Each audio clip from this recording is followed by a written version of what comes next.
Venezuela a través de su historia ha sido más de una vez la gran esperanza de Latinoamérica. Sin embargo, la expectativa de la independencia y después del petróleo terminaron siendo solo breves promesas. ¿Cómo es que los sueños venezolanos se volvieron pesadillas? Acompáñenme en este breve recorrido a través de la historia y política venezolanas. Cuando la invasión de Napoleón en 1808 sacudió la autoridad de la corona española en América, Francisco de Miranda, un caraqueño rico que había estado intentando independizar a su tierra por décadas, logró que Venezuela se declarara independiente. Sin embargo, esto ocasionó una guerra civil y la república que se formó duró apenas un año.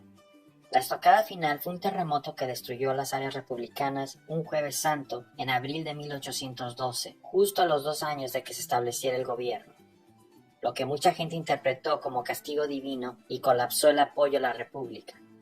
En 1813, Bolívar lo intentó de nuevo, pero la Segunda República también fracasó. No fue sino hasta 1817, cuando Bolívar se estableció en los llanos alrededor de Angostura, hoy Ciudad Bolívar, que la independencia se consolidó, especialmente una vez que el general liberó Nueva Granada y luego regresó para expulsar a los españoles con la decisiva batalla de Carabobo en 1821. Este éxito y la visión de Bolívar llevó a la creación de una confederación conocida como la Gran Colombia, que también vino a incluir primero a Colombia y después a Ecuador y Panamá. Desafortunadamente, la confederación pronto se deshizo gracias a que había extremos desacuerdos entre sus líderes. Liberales y conservadores, federalistas y antifederalistas no coincidían sobre quién y qué debería tener el poder, o cómo debería estar dividido el país.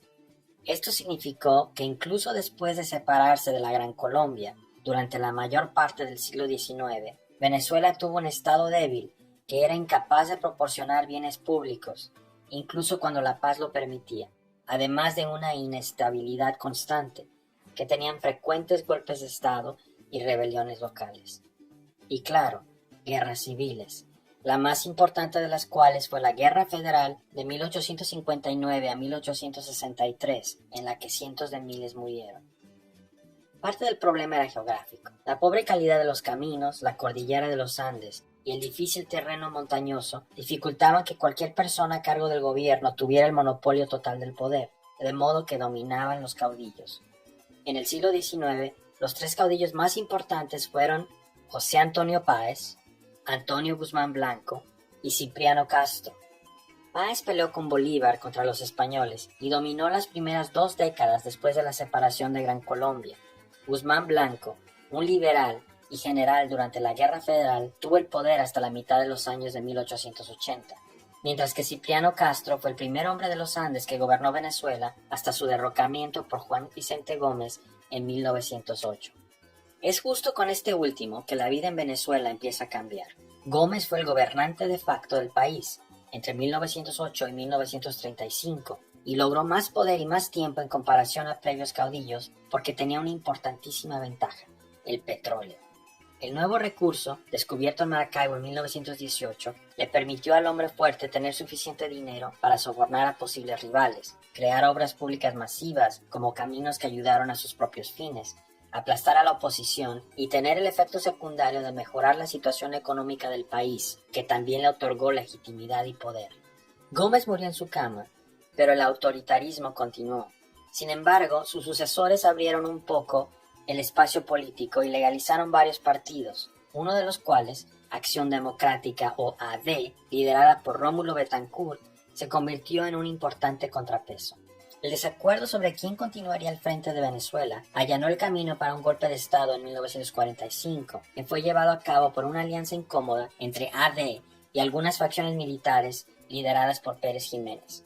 Esto resultó en un nuevo gobierno, radical en su intención y ejecución, ya que Betancourt trató de destruir cualquier remanente del gomecismo. Conocido por los venezolanos como el Trienio Adeco, fue un gobierno ambicioso que permitió el voto adulto universal por primera vez, reforzó los sindicatos, aprobó una reforma agraria, aumentó los impuestos a las empresas petroleras en beneficio del país y trató de utilizar la bonanza petrolera en general. Sin embargo, sobre todo, permitió por primera vez la transferencia pacífica del poder de un presidente a otro, ya que Venezuela tuvo sus primeras elecciones libres y justas, completamente universales, en 1947.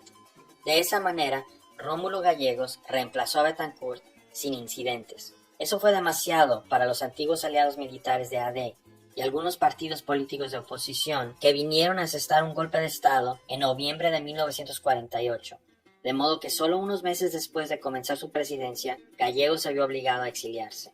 La junta militar prometió nuevas elecciones, pero en realidad se volvió cada vez más autoritaria, y a partir de 1952 se convirtió en la dictadura de Pérez Jiménez.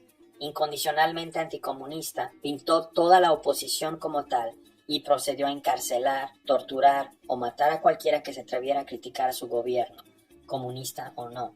Luego utilizó los ingresos del petróleo para crear programas de infraestructura masivos, un enfoque similar al de Gómez, pero en una escala mucho mayor. Su idea era modernizar Venezuela lo más rápido posible. El país se benefició de esto, pero la brutalidad del régimen, la falta de democracia y la enorme desigualdad que persistía a pesar del gasto de gobierno hicieron que su gobierno fuera muy poco popular. Una huelga masiva fue el principio del fin y se vio obligado a abandonar el país en 1958. Venezuela tuvo entonces otra oportunidad de construir una democracia duradera. Pero ¿cómo hacerlo? No solo los militares eran el problema. Las diversas facciones políticas no se confiaban entre sí, y aunque AD era la mayor, no era lo suficientemente grande para gobernar por sí sola. La solución fue un acuerdo de poder compartido que se conoció como el Pacto de Punto Fijo. En él, las principales fuerzas políticas del país, AD, COPEI o Partido Social Cristiano, y URD o Unión República Democrática, coincidieron en reconocer los resultados electorales, evitar la creación de la hegemonía unipartidista, compartir el poder y, lo más importante, compartir la riqueza petrolera. En otras palabras, se trataba de una especie de gobierno de coalición parlamentaria, excepto que sería permanente y significaría que, independientemente de lo que eligieran los votantes, los miembros de los tres partidos seguirían teniendo acceso a los recursos del gobierno. Hay que recalcar que este acuerdo excluyó al Partido Comunista, por lo que todos tuvieron lo que querían. Los tres partidos principales una garantía de viabilidad incluso si perdían, y los militares solucionan lo que temían, que ningún partido tuviera demasiado poder y que los comunistas quedarían completamente excluidos de obtener el poder en elecciones. Esto puede sonar como una pésima idea, y lo fue, a largo plazo, pero en ese momento tuvo el efecto deseado. Eventualmente creó un país estable y pacífico, aunque igual tomó tiempo. Durante la primera presidencia bajo el acuerdo, la de una repetición de Rómulo Betancourt, hubo múltiples insurgencias, intentos de asesinato y golpes fallidos. El problema era que el acuerdo de la élite, por definición, excluía al público en general, y a medida que pasaba el tiempo, el gobierno se volvió cada vez menos sensible a la opinión pública, a pesar de las elecciones regulares y la libertad de prensa. Pero eso todavía estaba en el futuro. Antes de que las cosas se pusieran realmente feas, Venezuela vivió sus años dorados. Dependiendo de cómo se mida, los años dorados fueron aproximadamente desde finales de la década de 1950, cuando la economía comenzó un nivel sostenido de crecimiento, o principios de la de 1970, después de la creación de la OPEP y el dramático aumento de los precios del petróleo, hasta la década de 1980, cuando los precios del petróleo se desplomaron. En ese momento, Venezuela era la envidia de América Latina, ya que tenía el PIB per cápita más alto de la región, los salarios más altos y un destino de migración para muchos inmigrantes, incluidos los europeos, que veían a Venezuela como el lugar para mejorar sus vidas. Finalmente, el petróleo parecía esparcirse en beneficio de la población. La dependencia del petróleo, sin embargo, significó que cuando los precios del petróleo se derrumbaron, se llevarían consigo a la economía venezolana. Cuando se